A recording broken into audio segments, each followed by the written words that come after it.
right. So to warm things up and give you a little context for who we are, our first question is, so I'm like the moderator, but I'm also a panelist. I like to monopolize the conversation as much as possible. No, just kidding. But our first question is, in a story from your childhood, tell me you're a community person without telling me that you're a community person.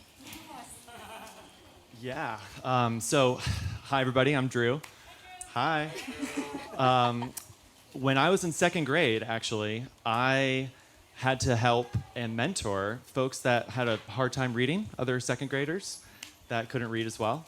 So I was mentoring and acting as like a student teacher for other second graders and help them how to read. So like bringing people together and coming together around that was probably one of my first forays into really community or like peer-to-peer networks. Hey everybody, thanks for the warm welcome. Hi! How's it going, Piper? So shout out to all the theater nerds in the room. I've always been a theater nerd myself. And when I was like 8, I decided the neighborhood was going to put on a production of The Little Mermaid.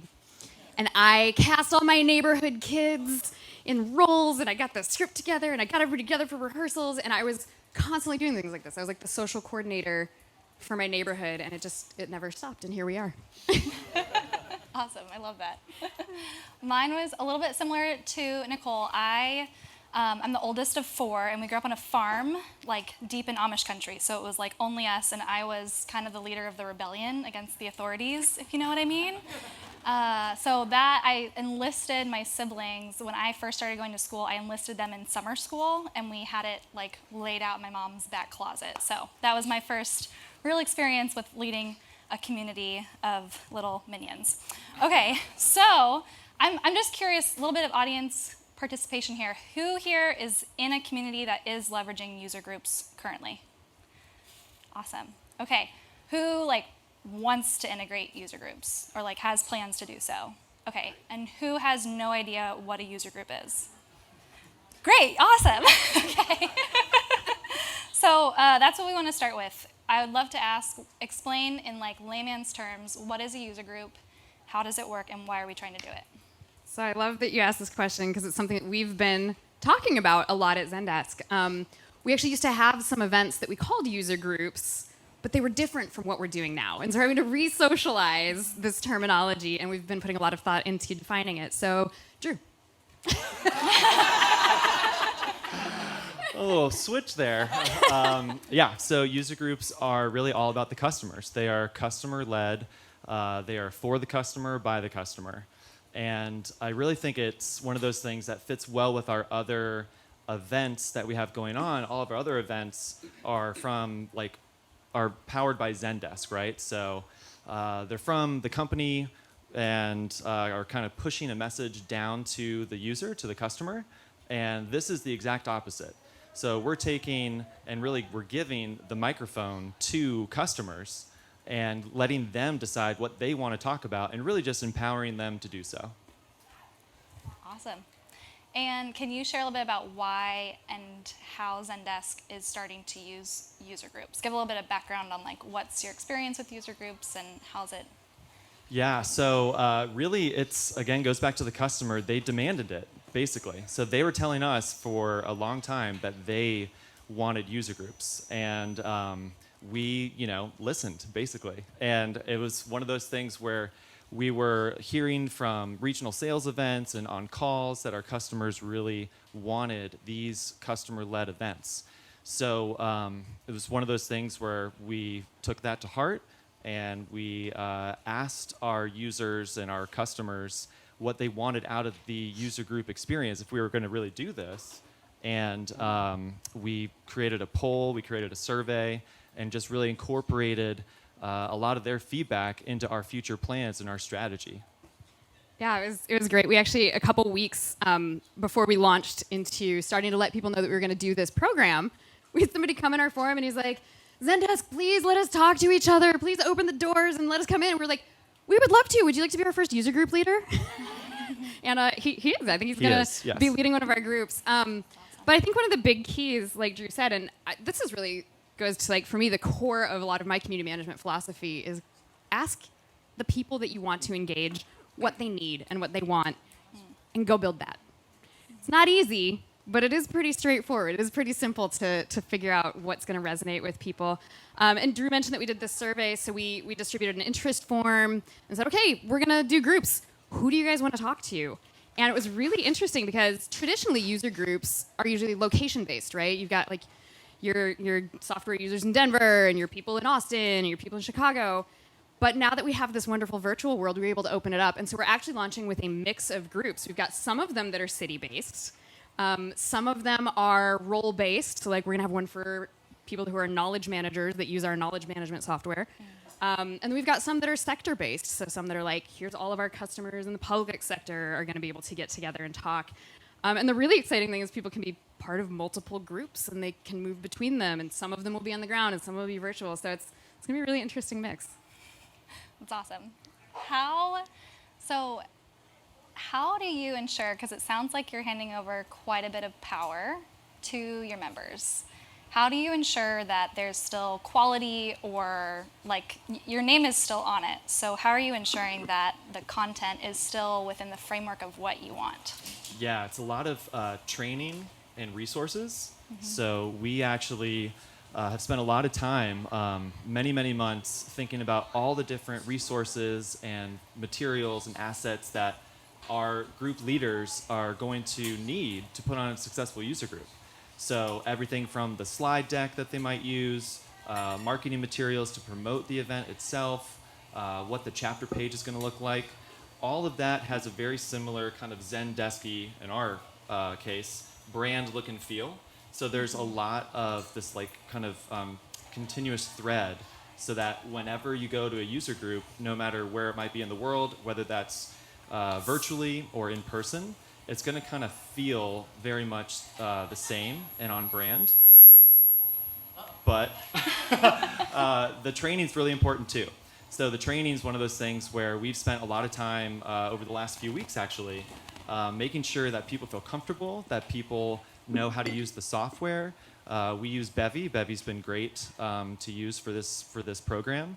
And just a lot of training and resources to make it as easy as possible to put these events on and make it just, as easy as possible for our group leaders. And it's interesting that you raised that question, Bree. I was talking with somebody earlier today out front, and they're saying, like, man, we want to do this, but our legal team's really concerned about the idea that, like, our users are going to get together and they're going to talk to each other without us, right? For one, that's the whole point. Sometimes your customers or your community, they do want to talk to each other and they don't necessarily want you in the room, or they don't necessarily need that marketing message or that sales message or the brand there. They want to work things out. And so the key for us is really building that strong relationship with the group leaders. They are our conduit to these groups. We're going to be asking for feedback after every meetup from the group leaders themselves, also from the attendees, so that we know right away if something's not working or something's not going well. But those group leaders are also going to have the opportunity to feedback to us, like, hey, we had a meetup and customers were really frustrated about this thing, or they really want to know about that thing. Can you guys put together some content for it or something like that? And this is a question I get more broadly a lot of the time. Organizations are concerned sometimes just about hosting a forum and being like, well, what if our customers come on and complain or like tell us things they don't like? We don't want that. And it's like, the reality is there's always going to be some detractor. There's always going to be somebody that wants to say something that you don't like, or that wouldn't be the message that you would put out about yourself. But you want to be part of that conversation. You want to facilitate it. And the honest truth is, like, if there's something that people don't like, if there's something they want to give us feedback about, like, we want to know, right? We want to fix that. We want to be able to do those things. And so we're really building that tight relationship. As Drew said, he's doing a ton of training and onboarding with our group leaders, building out those channels. So we're going to give them a Slack channel so that they can talk to us directly. So if they've got questions, if they've got feedback, if there's something going on at their meetup, they can reach out to us and get in touch with us that way.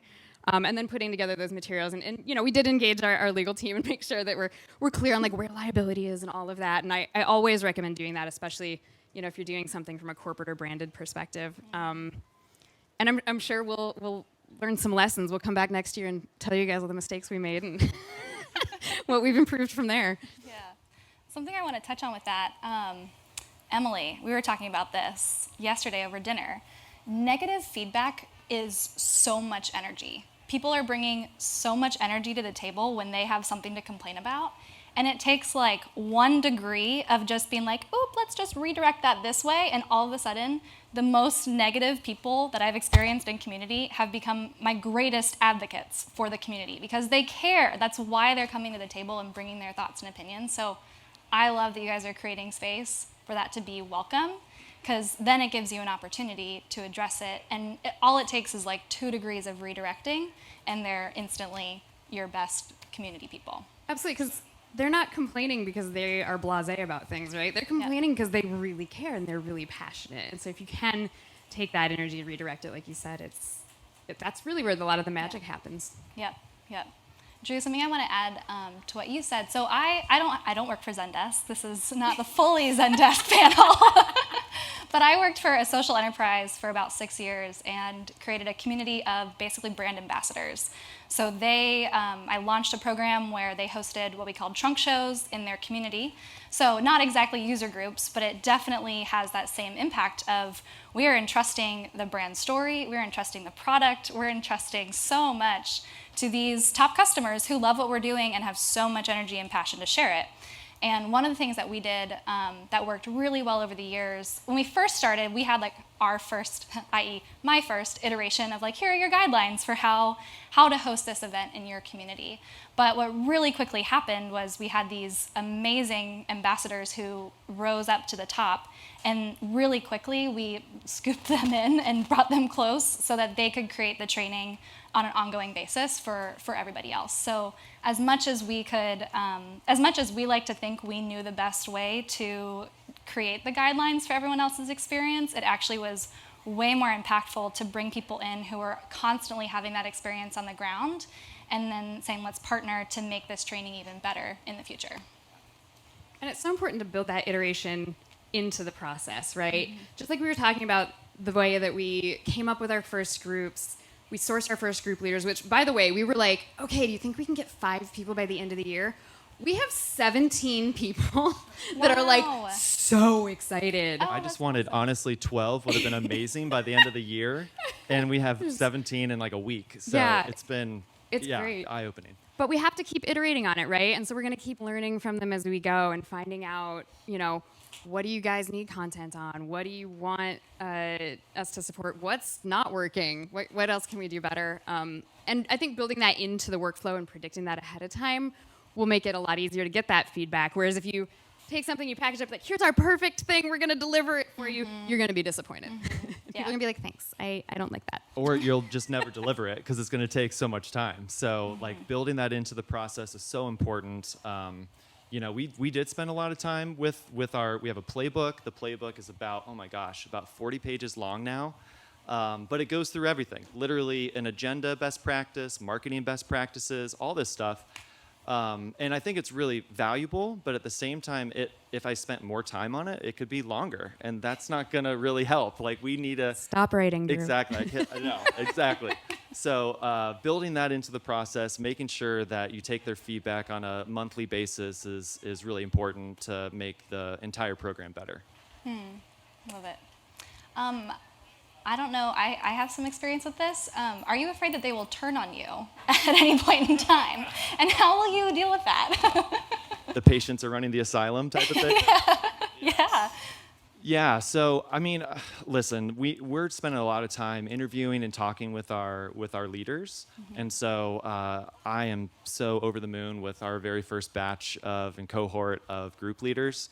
But it is something to consider. But at the end of the day, this really is their chapter. This is their group. We are empowering them. We're creating this kind of structure, and we're creating this support system for our group leaders. And it's really on them to make sure that they are having successful events, that if somebody that's presenting talks out of turn or maybe brings up something unpleasant, they're going to be the ones that'll be remediating that and managing that with us. But it really is their baby. So there's a lot of power there, and there's a lot of responsibility there. But through the training and resources and that constant communication with us through a Slack channel, or really any other method you can imagine, there are plenty of opportunities for them to ask questions and make sure that we are incorporating, if they do have negative feedback, that we're actually changing that and putting that into the program or into the product so that we have happy customers. Yeah. Yeah. Yeah, I think it is that trust, that communication cycle. And the other thing is we're empowering users to decide what they want to have meetups on, decide what content they want to cover, decide what kinds of conversations they want to have. They may come to us and say, the conversation we want to have is with one of your product managers. We want to find out, how they built this and why, or we want to have a live feedback session, which we do these in our community all the time. Actually, every month we have different kinds of digital meetups where our product managers come on and answer questions for people. And so I do think that if we had a situation where we've got a group that's really frustrated with something or having any issues, we'd bring in the people that they wanted to talk to. And that's one of the points, right? One of the objectives of community and one of the things that makes community really successful is when you create access for your community members, when they can get something by participating in your community they can't get otherwise. And most of the time, especially for brand communities, that's going to be access to people at your organization that they can't just fire off an email to and they can't just talk to otherwise. So I think that's the key. I think with the first cohort of group leaders we have, I'm not concerned about any of them not doing well. Obviously, as programs scale, you're always going to have some times where something isn't as awesome as you wanted it to be. And so we'll work with that. But I think that we've been really thoughtful about how we've built out feedback channels and how we've built out lines of communication. And if we find out they're not working, then we'll iterate. Right. Yeah. Like we have, for example, after every meeting, there's a survey that goes out to all of the members. And so we will hear how that presenter or the group leader has done. Maybe if they talked about something they shouldn't have, we're going to hear about it through the members. Just like there's that line of communication for the group leader too, to provide us with some feedback as well. So there's many different types of kind of feedback loop systems in place so that we can make the program as best as it can be. Yeah, it sounds like the leader is kind of like the bridge and the keystone in all of it. They're the connection to you, you support them, but then they also are kind of they're like this door to, like, you guys kind of need to stay separate from the event. You don't really want to, it needs to be safe enough that you're not there, but they can be a bridge to you guys as well. Is that right? Absolutely. And, I think part of it is, having a good vetting process, having a good recruiting process, having a good training process. The other part is recognizing a lot of what motivates people to step up and do these groups, because think about it, a group leader, they have to go plan events, they have to source content, they have to market. We pay people to do that. They're doing this as volunteers. What's in it for them in many cases, we're finding the motivator is professional development. Having the opportunity to become a leader, having the opportunity to build out those skills. Maybe this is something that they want to do in their career, something they need to do. Drew was sharing this morning, he's some of them straight up told me, I want to get a promotion. I want to show my manager that I'm a leader in this space with this tool that we use. And so that's what they're doing. So I think there's going to be a lot of mentorship too, right? And we're making sure that not only we ask them to do things and empowering to do them, but we're also helping them and teaching them along the way and helping build them up. And then there's a whole side of it that is recognition. So we're being really thoughtful about we put together a marketing campaign to help promote user groups and getting people signing up.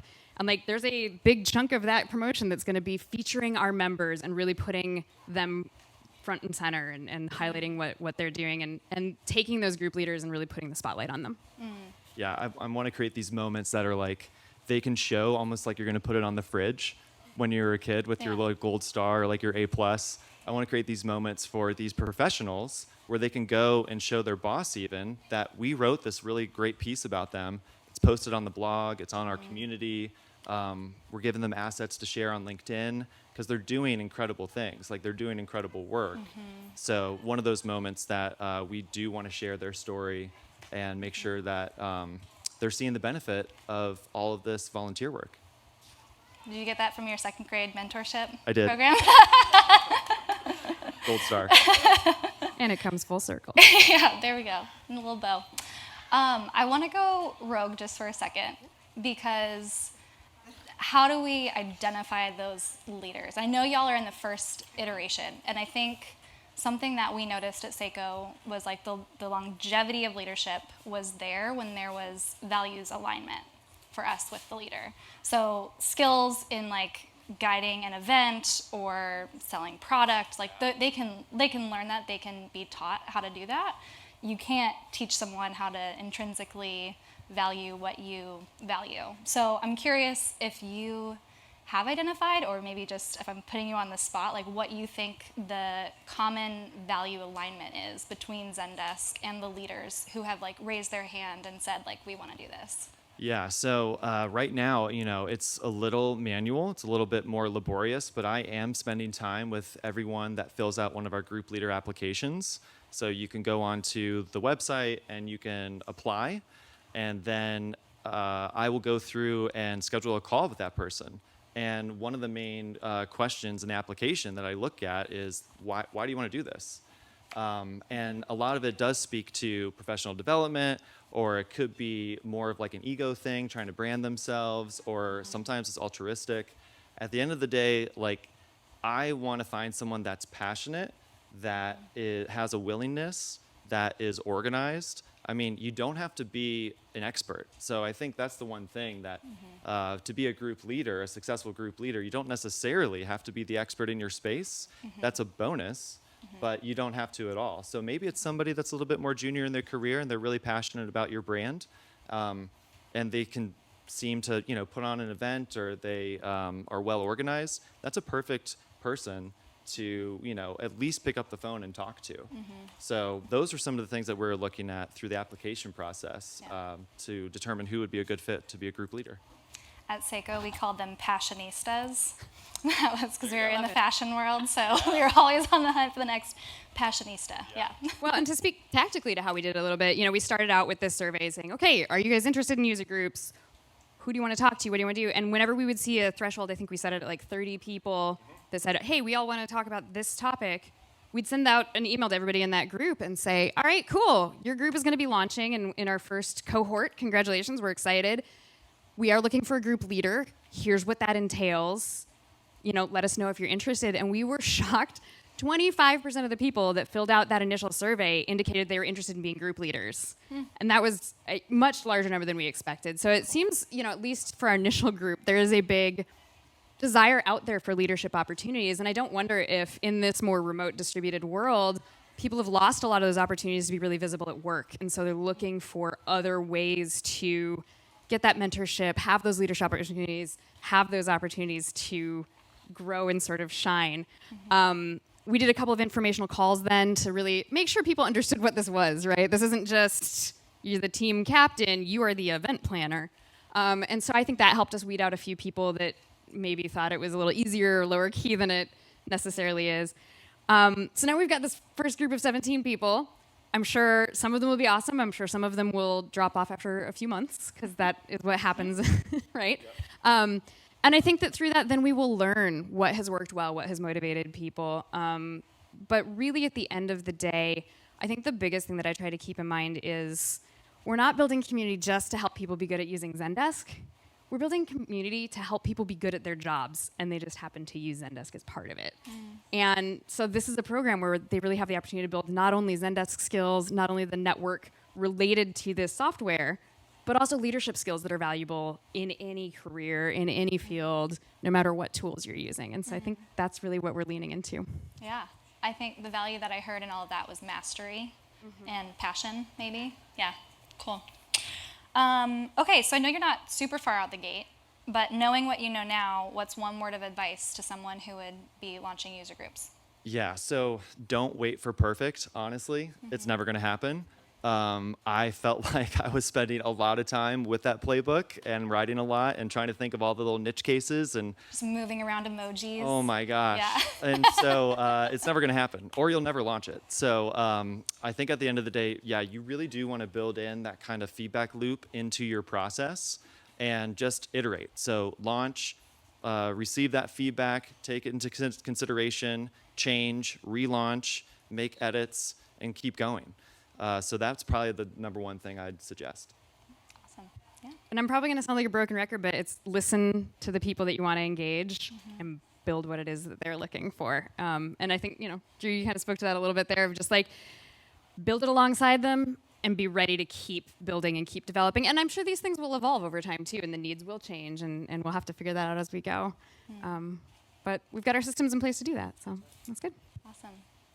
Yeah, I think the one thing that I'd add just from what I saw at Seiko was be willing to put yourself in the shoes that you're expecting someone else to fill.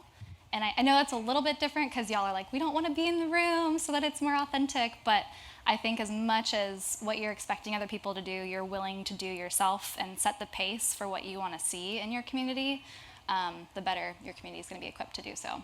So I'd love to open it up for questions. Any questions? Yeah. Hi, my name is Tali. I'm from Elementor. I'm running the user program for 3 years. And I wanted to ask you, what is the business goal of this program for you? The question was from Tally. What is the business goal for this program from Zendesk? Yeah, so it really is about strengthening those relationships. So we kind of looked at the Spaces model as well and aligned ourselves closer to really customer success and customer retention than anything.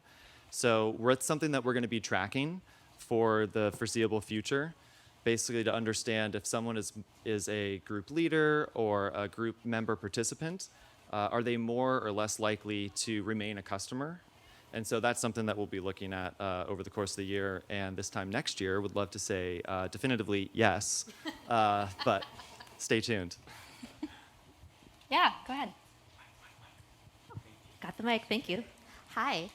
Can you say more about the role of your user group leaders? Is it mostly about event planning? Is it also offline and online? Like, what does it entail? Sure thing. Yeah. So the group leaders, their role is primarily to create events that their membership want to attend. So they're also very much incorporating their members' feedback into their own planning. And the position itself is a lot of organization around like conducting an event. That can be like herding cats sometimes, but at the end of the day, we have made it as easy as possible. We like to say that each event from start to finish, including figuring out what your membership wants to talk about, creating the marketing assets, which in our case, we've already created those, the templates anyway for them, creating the slides, all of that, conducting the event itself, all of that will take about 8 hours. So we're asking 8 hours of their time per quarter. So one event per quarter at least to remain in like good standing. And the more, the merrier. That's great. You can keep going if you want, but at least one. And it'll take about 8 hours for them to do that. And in terms of offline and online, we're really doing more online for now, but we will be looking at offline and in-person events in 2023. But we want to make sure that experience is really buttoned up and really solid. So we need to send out collateral and event signage and kind of like an event kit in a box to all of our leaders so that they feel supported when they put on these in-person events too. Yeah. And I think that kit in a box is really handy. That's one of the ways that we're going to be able to do things like when we do have a big product launch or something, we want to enable our group leaders, like if they want to talk about these things, here's some content you can use. If you want to talk about something else, that's fine too. But we are trying to make it as simple as possible for everybody to do that. And I think Drew's done a great job putting all these materials together. He's the real lead on this within our team. So entirely team effort. Team effort. For sure. Yes. Oh, there is that. Wow, that was like just coming from the heavens. Yes, please. Is that you, God? Shout it out. We actually feel like heaven, so it's great. This is a question for Drew. I noticed that you talk extensively about feedback, and I totally believe in that. Could you share a little bit of how you receive it? Is it through a platform? Do you just people just send you notes and linking? Could you comment on that? Yeah, so the question was about how to receive feedback. So speaking about the platform, there are some automations in place with Bevy. So after every event, members of that event will receive an email. We have asked like a series of 4 or 5 questions about their experience, whether or not they want to fill out an NPS survey for us too. And so now I kind of want to use what Rich was talking about earlier today and the community-driven approach or customer-driven approach. So we're going to incorporate that. But so it's all a part of the platform for now. And then, of course, the leaders have direct access to us through email, a Slack instance. We have and will have monthly and quarterly meetings. So we're going to have like a monthly town hall, but also like a quarterly kind of bigger event for our group leaders all over the world. So those are the main ways that we will receive feedback from our user group leaders and members. And you're going to give them all your cell phone number too, right? So And my they personal number? Yes, Yep, of course. definitely. Okay, Drew works good. 24 hours a day. Wife's going to love that. And if there are other questions, I know that we're coming up on our time here. Please come find Drew or I at the happy hour tonight, throughout the rest of the event. We're both on Twitter. You can find us there. We're more than happy to keep talking to people, sharing our knowledge and helping out however we can. Yep. Awesome. All right. Thanks, Great, everyone. thank you. Give it up.